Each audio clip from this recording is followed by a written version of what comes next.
Hola a tothom. Benvinguts a la segona ronda de la jornada de reptes d'Esteu Enriquit. Benvinguts al repte de com garantir la qualitat i l'avaluació en les activitats d'estiu. De moment està entrant, ja som una dotzena de persones. A veure si s'afegeix algú altre. I per començar aquest segon espai farem la mateixa dinàmica que en els primers espais.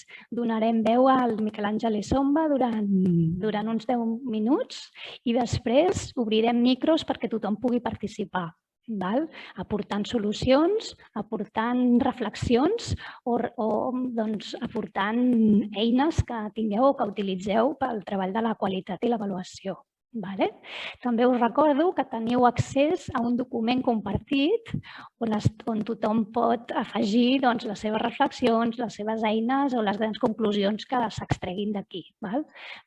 Tenim també la Núria Dunyó, de l'Aliança, i jo mateixa, que anirem omplint aquest document, però està obert i tothom podeu anar-lo llegint, anar-lo repassant i afegir les vostres idees. Llavors, avui tenim el Miquel Àngel Essomba. Benvingut, moltes gràcies per haver acceptat la nostra invitació. Com sabeu, és professor de Pedagogia a la Universitat Autònoma i director de la Càtedra d'Educació Comunitària, molt interessant. També ha sigut portaveu de SOS Racisme, ha sigut director del Centre UNESCO de Catalunya, assessor del Consell d'Europa, de l'OCDE, de la UNESCO i de la Comissió Europea. També ha sigut comissionat d'Educació, Infància i Joventut a l'Ajuntament de Barcelona i també membre actiu de Minyons Escolta i Guies de Catalunya. En tot aquest recorregut pot ser molt interessant la seva aportació en aquest repte de com garantir la qualitat i l'avaluació de les activitats d'estiu. Llavors, endavant, Miquel Àngel. Moltes gràcies, Laura. Per un moment, amb aquest recorregut de currículum, m'he sentit molt gran. És el que ens passa quan ens comencen a dir totes les coses que hem fet, que seran o no per mèrits, però en qualsevol cas sí de recorregut i de pas. Moltíssimes gràcies a les persones que heu entomat el repte de voler assumir aquest repte de la qualitat i l'avaluació, perquè en si mateix, ho parlàvem ara amb la Laura, és tot un repte. Saber identificar, dissenyar tot el que són els processos de qualitat i d'avaluació que acompanyen les activitats. És un dels elements preactius que moltes vegades no troba ni temps ni espai en la nostra feina en l'àmbit municipal per poder-ho fer i, per tant, diguem-ne que hi estigueu interessades i que puguem fer una mica de reflexió i de tertúlia sobre la qüestió, jo crec que anirà molt bé. Disposo de 10 minuts, com a molt, per poder aportar algunes idees i algunes reflexions al respecte i, com us podeu imaginar, en 10 minuts la cosa no dona gaire de per si. De fet, també amb la Laura ho conveníem, tampoc no és el més important. El més important serà que aquests 10 minuts serveixin perquè tingueu ganes després d'aportar experiències, a fer alguna crítica o introduir algun comentari sobre allò que jo ara bonament intentaré emmarcar. I per fer-ho, ho faré compartint algunes diapositives que he preparat per vosaltres, que em sembla que ens poden donar i definir clarament un parell de reflexions que són les que vull compartir i posar a debat. Jo crec que en 10 minuts no dona temps, a més de poder treballar dues idees. I llavors són les dues idees que us vull comentar. Vaig a compartir pantalla. Confio que tot funcionarà bé i la veureu. Si no fos el cas, aleshores m'advertiu i m'hi poso. Però en principi tot ha de funcionar bé. Heu d'estar veient una pantalla fantàstica que diu Esteu Enriquit, l'aprenentatge no fa vacances. La primera idea, us deia, dues idees. La primera idea que vull compartir amb vosaltres és la relació entre quantitat i qualitat. Perquè també, potser per experiència pròpia, quan estàs en un servei municipal, trobar el punt d'equilibri entre dues qüestions és difícil. No és gens fàcil, perquè d'una banda t'estan demanant, la societat t'està demanant que donis més places i que donis més possibilitats i que facis més casals d'estiu i que facis més espais de reforç i que facis més. I aquest més et fa entrar en una espiral que no sempre t'afavoreix i et facilita que allò que s'ofereix sigui de qualitat. I, per tant, jo crec que una de les primeres reflexions que us vull llançar és quin és el punt d'equilibri que en els nostres ajuntaments, en els vostres espais de reflexió i de dinamització, doncs trobeu entre quantitat i qualitat. Si a mi em feu elegir, i des de la meva experiència com a gestor públic, jo ho tindria bastant clar. Jo entre aquestes dues peixeres tinc molt clar amb quina em quedaria.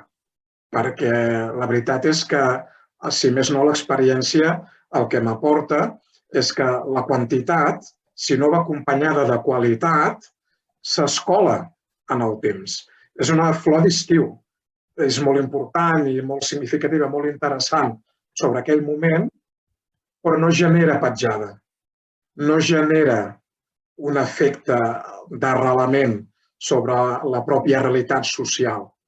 Aquest arrelament i aquesta petjada i aquesta sostenibilitat dels efectes els obtenim quan posem sobretot el nostre èmfasi en el que és la qualitat i no només la quantitat. I això no només ho dic jo ni molts estudiosos del tema. Una persona prou rellevant que ens ha canviat la vida a moltes de nosaltres pel dispositiu que tenim aquí al costat de la pantalla, el senyor Steve Jobs ja ho deia, que la qualitat realment és molt més important que la quantitat. Ell feia servir una metàfora del béisbol, perquè era un apassionat d'aquest esport, deia que una carrera sencera és molt més important que fer 2 dobles en béisbol, però jo crec que la idea queda prou important i també ens explica molt de com és una filosofia de fons donar més importància a la qualitat que a la quantitat. I aquí és on entra, jo crec, també la primera reflexió sobre el propi concepte d'avaluació, perquè l'avaluació no és cap altra cosa que un procés que ens permet millorar la qualitat. El problema, però, i aquí, diguem-ne, això ja ens ho podíem imaginar, avaluem perquè volem garantir la qualitat del que fem, però això no és fàcil perquè normalment també la segona tendència que tenim en l'àmbit de la gestió pública és que l'avaluació és una cosa que fem al final. Vam aprendre en el seu moment que primer has de dissenyar uns objectius, després fas unes activitats, prepares uns recursos i al final ve l'avaluació. I quan deixem l'avaluació pel final, poden passar coses com aquestes. Aquesta pobra gent, què els hi ha passat? Que van deixar l'avaluació pel final. Si l'haguessin fet al principi, si haguessin posat l'avaluació al principi i haguessin dissenyat bé els circuits i els marcs, els hagués funcionat molt millor i haguessin aconseguit un èxit. No només al principi hem de considerar l'avaluació.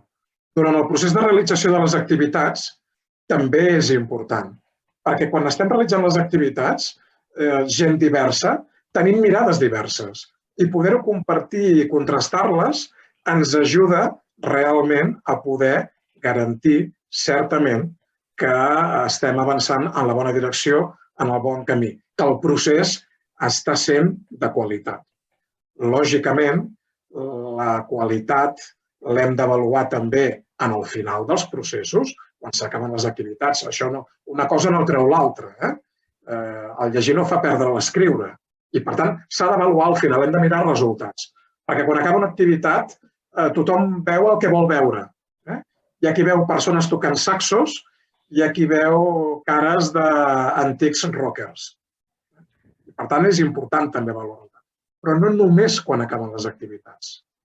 També, quan passa un temps, de manera diferida, hem d'avaluar.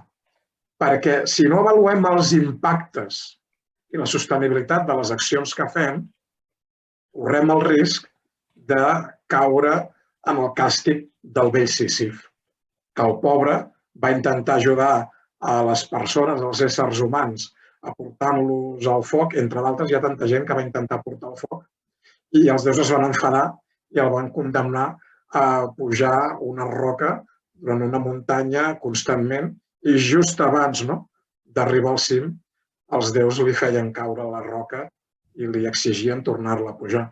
Quantes vegades en els nostres municipis no hem fet de Sísif per no avaluar no només resultats, sinó també els impactes.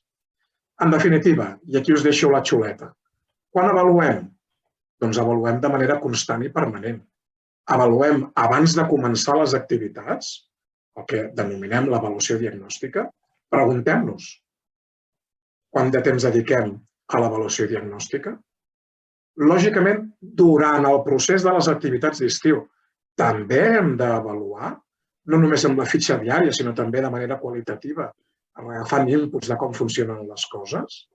Quan acaben les activitats, certament, hem de donar comptes, hem de rendir comptes, hem d'avaluar els resultats, però en diferit en el futur també hem d'avaluar els impactes d'aquells elements. I en això, que es fa de forma espiral i creixent, els ajuntaments hi podeu tenir un paper molt important, perquè la millora de l'avaluació és la millora de la qualitat. I aquí teniu unes pistes fàcils que ens poden ser útils per al nostre debat i que simplement comparteixo amb vosaltres.